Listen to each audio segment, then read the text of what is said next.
Hello, my name is Stephan Pues. I live in Frankfurt in Germany. I'm the director of City Europe and I'm very happy to be part of this series of devotions. And I want to talk today about, or do a devotional about a topic that is really at my heart and is, I think, very relevant at the time right now, and is the challenge to rest.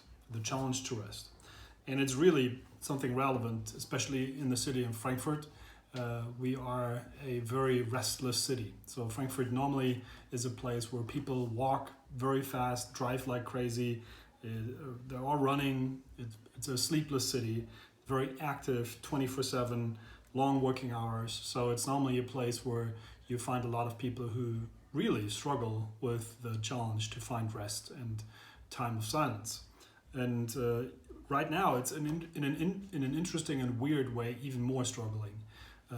People have a lot more time now because of social distancing. Some even are on half time or can't work at all, or they can't travel. So there's more time actually right now, but they're even more restless, or they're even more sleepless. They're even more in a panic mode.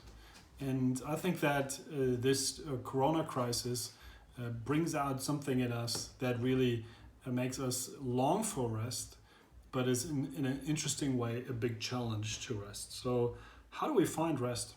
How do we find a helpful pattern to install rest and peace for our soul? And some of the now that we are in some weeks into the crisis, we see the results of the restlessness in many relationships, even in the group of pastors and leaders in the church here, or even in my own personal relationship connections. There are a lot of people who are struggling with their with the level of conflict that's unhealthy, with relationships under pressure, with leaders who try to find answers, but it's really hard. So there's a lot of need for rest, but it's actually a big challenge to find rest, even in a time where we have a lot of time. So how do we find rest? I want to read 3 verses from a psalm that speaks a lot about that. It's Psalm 46. I want to encourage you to read the whole psalm, but I'm just going to quote verses 1, 4, and 10, 11, and let me read them to you. God is our refuge and strength, a very pleasant help in trouble.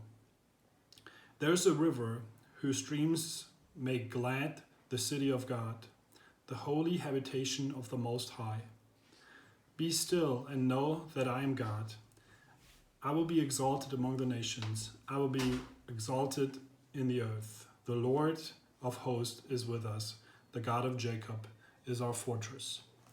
2 thoughts. Number 1, how to find rest is run to God. And the second is rest in God. So run to God. The idea here is that we run to God like real urban people. If you live in a city, then we don't feel that today anymore, what urban people hundreds of years ago were experiencing when the city was attacked by an army. So you can still see in Frankfurt the old city line of the defense line where the big wall was built, and all the people who would live around a city like Frankfurt, they would all run into the city when it would be attacked. So if there was a moment of stress and pressure and crisis, everybody would run into the city, and there they would find shelter, there they would find some peace, or at least safety.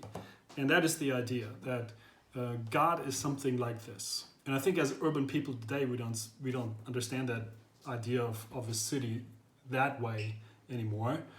A city probably for us today very often is the opposite. Is like it's not a place of peace or of safety, but it was like that in ancient times, and God is like that to us. So it's the place where you run in a time of crisis and pressure, and it is what is described here.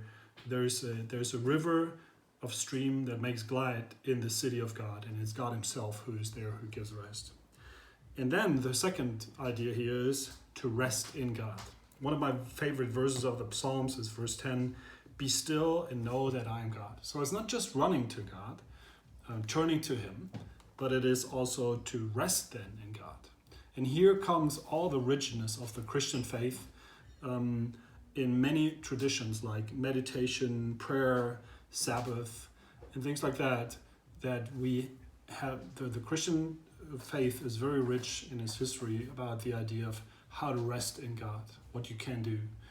And I think it is something that we are almost like pushed back to in this time. That we take the time not to watch the other Netflix show or play some more computer games or whatever you can do to just spend that time that you normally spend in other things, but that you really take time to meditate, to have silence with God, to have time of prayer, and to have Sabbath. And I think the idea of Sabbath is something that in my personal life got a new level. My working life every day is very much on any kind of video stream or digital, so in front of a screen, so that is installing something like a digital Sabbath is very important, to really have time where you have silence and peace with God and to rest in Him. Why can we rest in God? Why is that? Why is He the one where we find rest? Well, because He Himself is peace. And secondly, in Romans 5, it says that we have peace with God through our Lord Jesus Christ. Because He went into the ultimate crisis, because He went into the ultimate pressure and storm, this is why we find peace and rest through Him. And it is a little bit like the famous quote of the church father Augustine, who said that restless is our heart until it finds rest in you. There's a wonderful old hymn, which I encourage you also to read, which begins like, when peace like a river attendeth my way, when sorrows like sea billows roll, whatever my lot thou hast taught me to say, it is well with my soul. There's some peace in God that even if you're someone who knows God for a long, long while, you run back and find peace in Him again, or if it is the first time that you ever think about something, that there is peace in our God. Let's run to Him and let's rest in Him, and then find rest for this time and for us all. Thank you. Goodbye.